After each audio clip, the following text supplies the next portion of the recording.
बिछ गई सियासी विसार, खेला जा रहा है सियासी खेल, जारी है वार पलटवार। शह और मात के खेल में बनाई जा रही है रणनीति।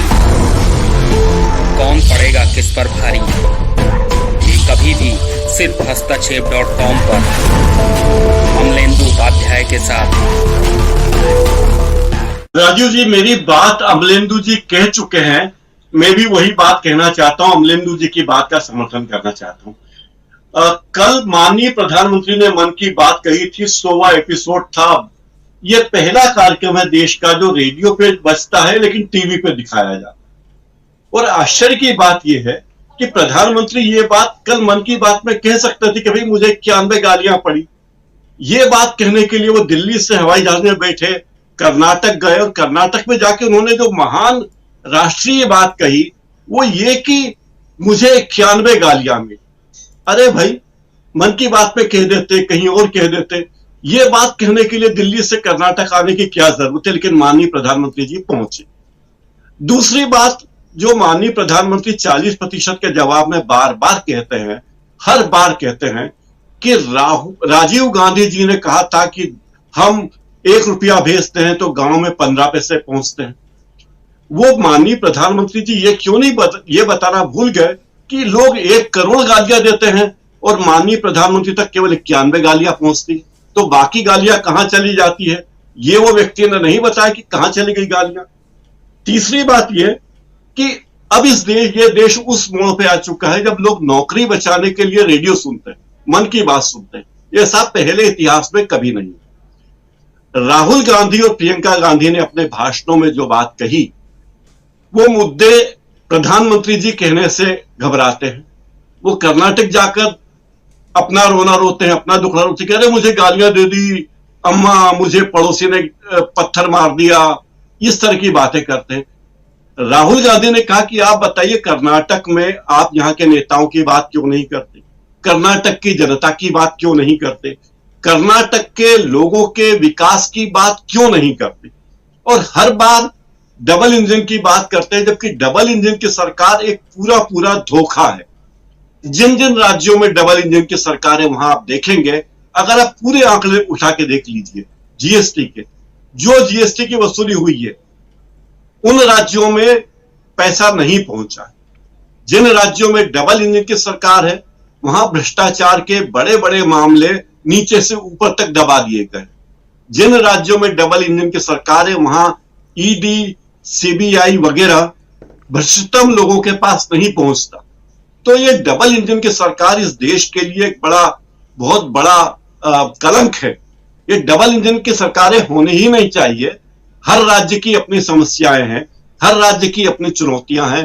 पूर्वोत्तर की अलग चुनौतियां हैं, मिजोरम की अलग चुनौतियां हैं, कर्नाटक की अलग चुनौतियां हैं।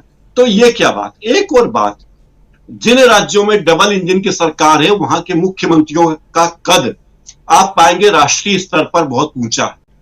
चाहे नीतीश कुमार हो, चाहे ममता बनर्जी हो, चाहे नवीन पटनायक हो, जहां जहां गैर बीजेपी की राज्य सरकारें हैं वहां के मुख्यमंत्रियों का कद देखिए, और जहां डबल इंजन की सरकार है वहां के मुख्यमंत्री और कैबिनेट के देश के कैबिनेट मंत्रियों का कद देखिए। उनका एकमात्र काम है हर ट्वीट को जो प्रधानमंत्री के कार्यालय से होता है उस ट्वीट को रीट्वीट करना और जय जयकार करना। तो यह सब बताता है कि डबल इंजन की सरकार कितना बड़ा धोखा है।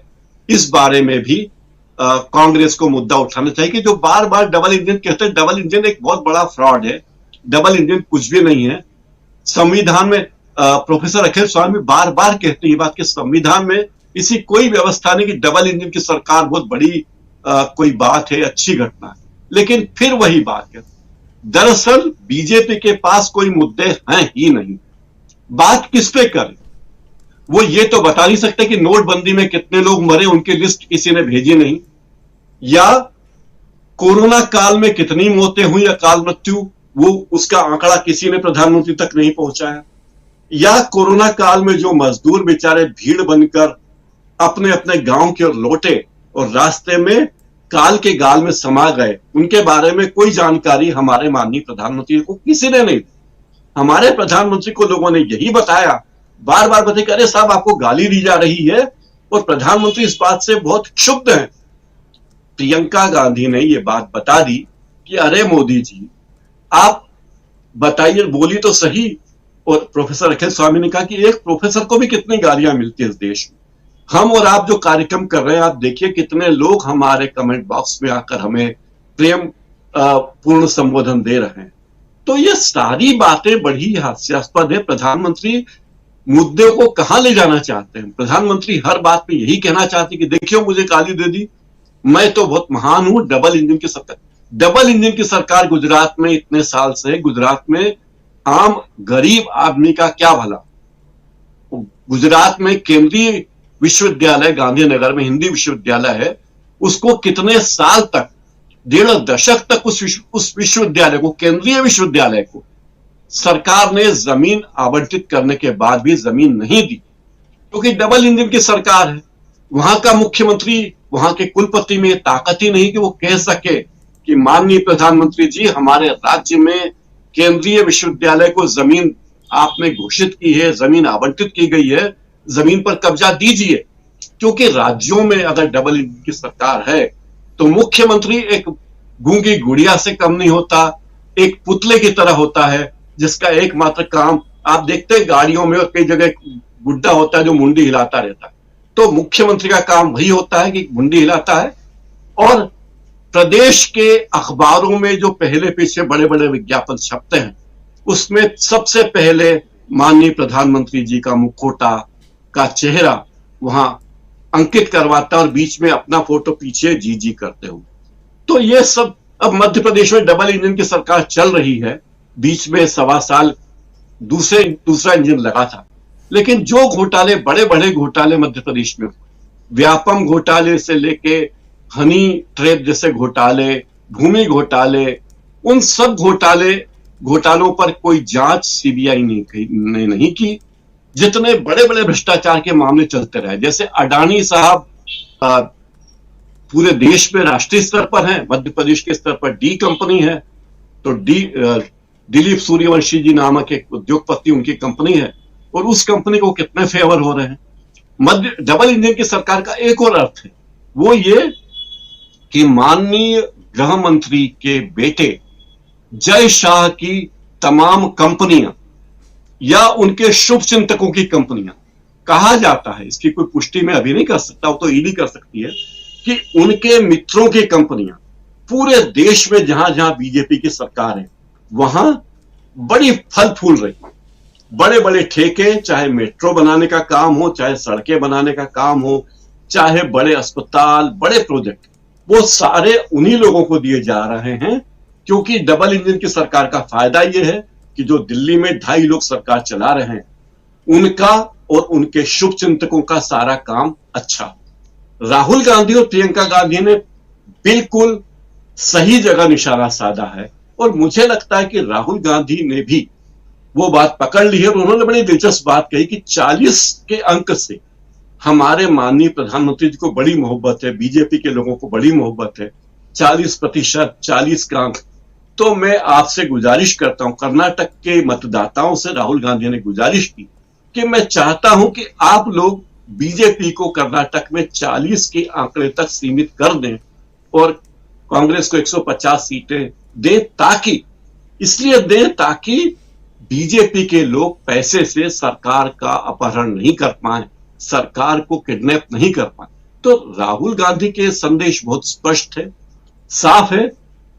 नरेंद्र मोदी से तगड़े जुमले वो सीख गए हैं और जनता की भाषा में बातें करते हैं, जनता की भाषा में उन्होंने अपनी पार्टी का एजेंडा बताया। इन सब बातों से मुझे लगता है कि आप देखिए, जो गोदी मीडिया कहा जाता है, कुछ बड़े चैनल हैं, उन्होंने एक चैनल ने तो गोदी मीडिया में बैठ के तैयारी शुरू कर दी किस तरह बीजेपी के पक्ष में आंकड़े बताए जाएं, जबकि दूसरे चैनलों ने स्पष्ट किया है कि बीजेपी की सरकार कर्नाटक में नहीं आने वाली। राजीव जी। जी बिल्कुल, बहुत कुछ, बहुत सारी बातें आप यहाँ रख रहे थे और साफ यहाँ दिखाई दे रहा है कि ये कर्नाटक का चुनाव देश का चुनाव हो चुका है। बिछ गई सियासी विसार, खेला जा रहा है सियासी खेल, जारी है वार पलटवार। शह और मात के खेल में बनाई जा रही है रणनीति। कौन पड़ेगा किस पर भारी, ये कभी भी सिर्फ हस्तक्षेप.com पर अमलेंदु उपाध्याय के साथ